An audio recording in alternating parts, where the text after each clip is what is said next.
স্বাগত সবাইকে। শুরু করছি ডিবিসি নিউজের নিয়মিত আয়োজন মিনিস্টার গুগল টিভির সৌজন্যে মানচিত্র। সাথে আছি আমি সোনিয়া আফরিন নিশিতা। প্রতিদিন বিকেল 4:30টায় এই আয়োজন নিয়ে আমরা থাকি আপনাদের সাথে। চেষ্টা করি সারা দেশের নানা সংকট সম্ভাবনার কথা জানাবার। কথা বলি আঞ্চলিক থেকে জাতীয় পর্যায়ের সংশ্লিষ্ট কর্তৃপক্ষের সাথে। তুলে ধরি মানুষের দুঃখ দুর্দশা, আশা নিরাশার কথা।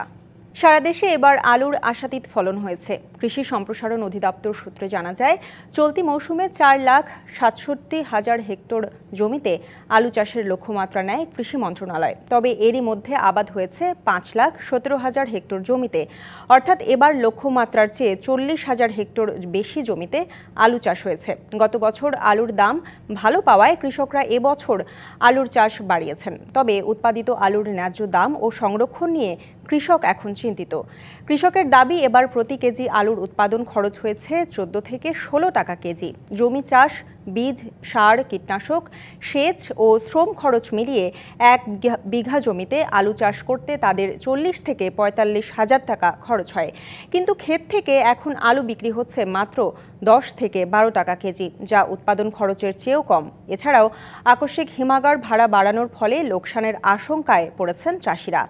একাধিক কৃষক জানান, গত বছর হিমাগারে আলু রাখতে প্রতি বস্তায় 300 থেকে 350 টাকা নেওয়া হতো। এক বস্তায় 80 কেজি পর্যন্ত আলু রাখা যেত। এবছর হিমাগার মালিকরা বস্তায় 50 কেজির বেশি আলু রাখতে দিবেন না বলে জানিয়ে দিয়েছেন। মাত্র 50 কেজি আলু রাখতেই 400 টাকা ভাড়া নির্ধারণ করেছেন তারা। এ ভাড়া গত বছরের তুলনায় প্রায় দ্বিগুণ। এসব নিয়েই আমাদের আজকের মানচিত্রের আলোচনার বিষয়, ন্যায্য মূল্য পাচ্ছে কি আলু চাষি? আলোচনায় আমাদের সাথে যুক্ত হয়েছেন বগুড়া কৃষি সম্প্রসারণ অধিদপ্তরের অতিরিক্ত উপপরিচালক নাজমুল হক মণ্ডল এবং রংপুর থেকে একজন প্রান্তিক চাষি জনাব আব্দুল কুদ্দুস শামীম। আপনাদের দুজনকেই স্বাগত জানাচ্ছি আমাদের আজকের মানচিত্রে। আমি শুরুতেই চলে যেতে চাই রংপুরে, সেখানে আছেন আব্দুল কুদ্দুস শামীম। আমি আপনার কাছে জানতে চাই যে কয়েক মাস আগেও আসলে আলুর দাম প্রতি কেজিতে আমরা দেখেছিলাম 80 থেকে 85 টাকা ছিল। এবার কৃষক আলু ক্ষেত থেকেই 10 থেকে 12 টাকা কেজিতে আলু বিক্রি করছেন, যেটা আসলে উৎপাদন খরচটাও সেভাবে আসলে ওঠে না। কৃষকের এই অবস্থার কারণ কি, এবং আপনার কাছ থেকে আসলে বর্তমানে প্রকৃত চিত্রটা আপনার কাছ থেকে জানতে চাই। আসলে আলু চাষ পদ্ধতিটা একটা নির্দিষ্ট সময়ের জন্য, এটা আমাদের এই অঞ্চলে আলু চাষ আমরা ডিসেম্বরের শুরুতে যেটা শুরু করি, সেটা আমরা মার্চে গিয়ে প্রথম কোল্ড স্টোরগুলো খোলে। তো এর আগে কিন্তু আমরা আলু চাষ কোনো পদ্ধতি আমাদের এইদিকে নেই। এটা নির্দিষ্ট একটা সময় এটা বন্ধ হয়ে যায়। তো আমরা আগাম জাতের যে আলুগুলো লাগাই, সেগুলো আমাদেরকে অনিবার্যভাবে সেগুলো আমাদেরকে বিক্রি করে দিতে হয়, নইলে সেগুলো আমাদের কোনো উপায় নেই। এটা আমাদের পচনশীল একটা সবজি আলু। তো আমাদের এটা আলু সংরক্ষণের পদ্ধতিতে হচ্ছে শুধুমাত্র কোল্ড স্টোর। এখন কোল্ড স্টোর এটা ওপেন হয় হচ্ছে মার্চের আগে এটা কখনো ওপেন হয় না। সারা বছর এই আলুটা এখানেই থাকে। সেখান থেকে নির্দিষ্টভাবে নির্দিষ্ট সময়ে আমরা যখন প্রয়োজন মনে করি তখন আমরা সেখান থেকে বের করি।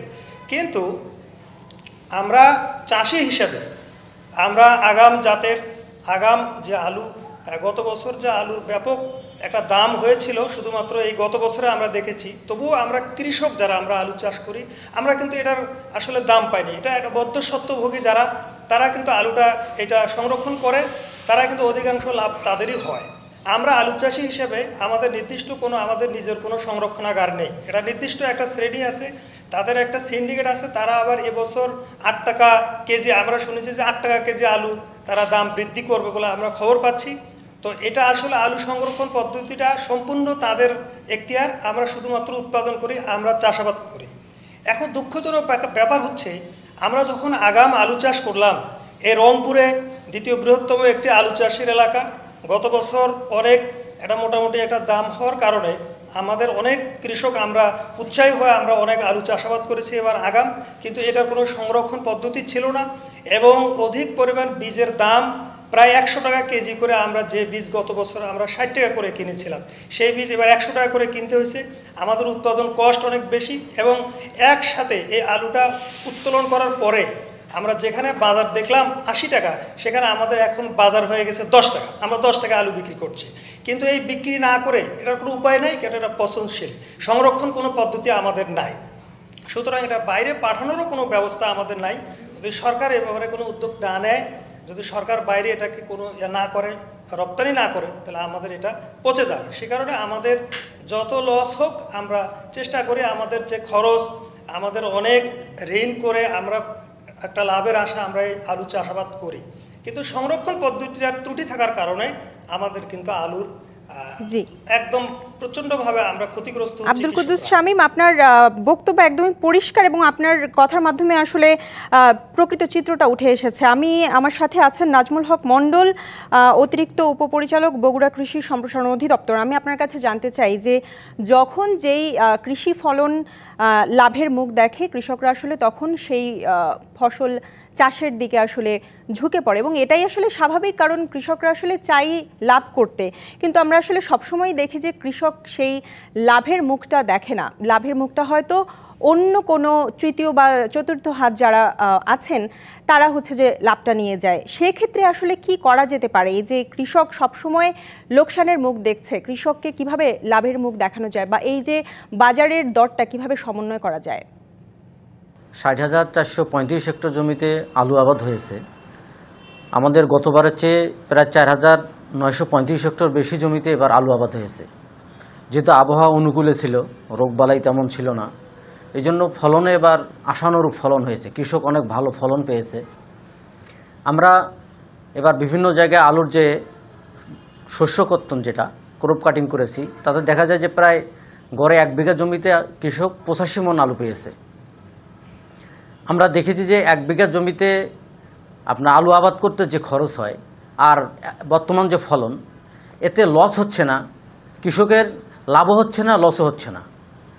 কিন্তু আমরা চাচ্ছিলাম যে কৃষক যেহেতু অনেক কষ্ট করে আবাদ করেছে, যাতে কিছু লাভ হয়।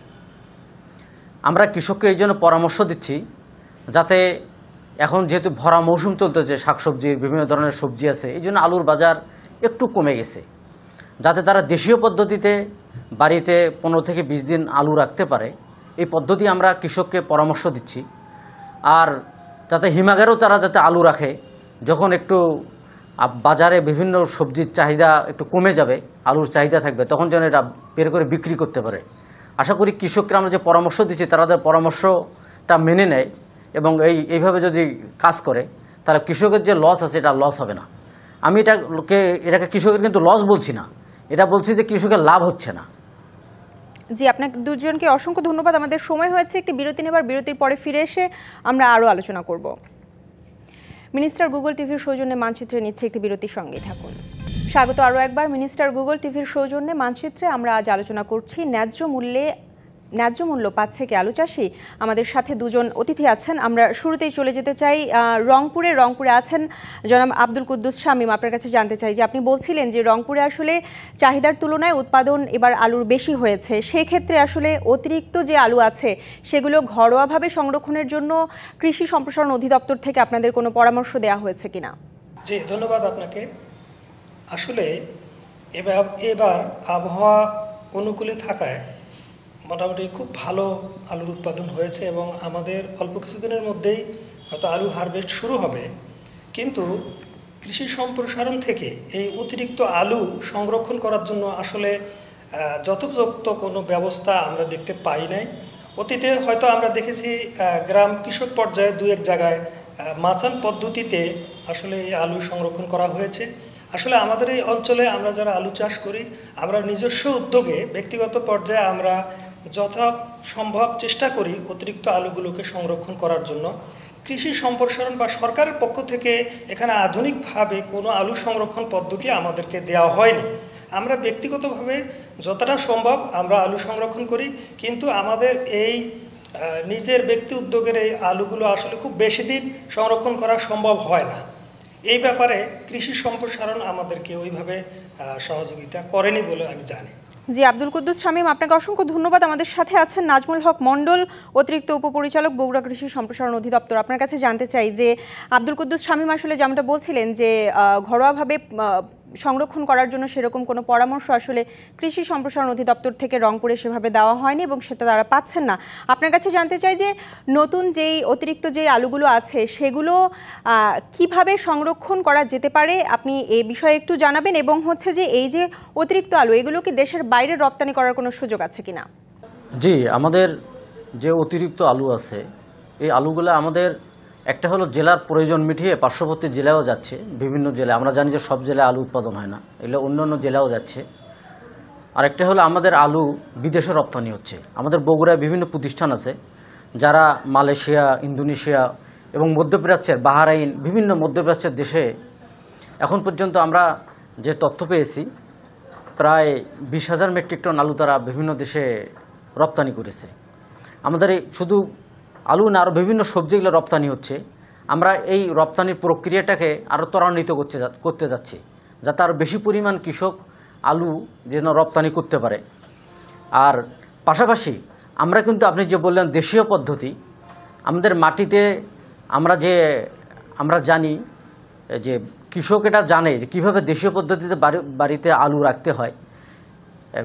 আমরা যদি কোনো ফ্লোরে আমরা মাদুর কিংবা এই ধরনের কোনো বিছালি দিয়ে তার উপর যদি আমরা আলু সংরক্ষণ করি, যাতে এখানে কোনো ধরনের রোগ পোকা না লাগে এবং আলু যেন বাতাস চলাচল করতে পারে, অর্থাৎ মাচার উপর, মাচা সিস্টেমে যদি আলু রাখি, তাই এই আলুটা আমাদের মোটামুটি 1 মাস পর্যন্ত এটা রাখার সংরক্ষণ করা সম্ভব। জি, অসংখ্য ধন্যবাদ নাজমুল হক মন্ডল আপনাকে, এবং আমাদের সাথে ছিলেন আব্দুল কুদ্দুস শামীম। আপনাকে অসংখ্য ধন্যবাদ আমাদের সময় দেওয়ার জন্য। এই ছিল আজকের মিনিস্টার গুগল টিভির সৌজন্যে মানচিত্রে। ফিরবো আগামীকাল একই সময়ে। ডিবিসির সঙ্গে থাকুন।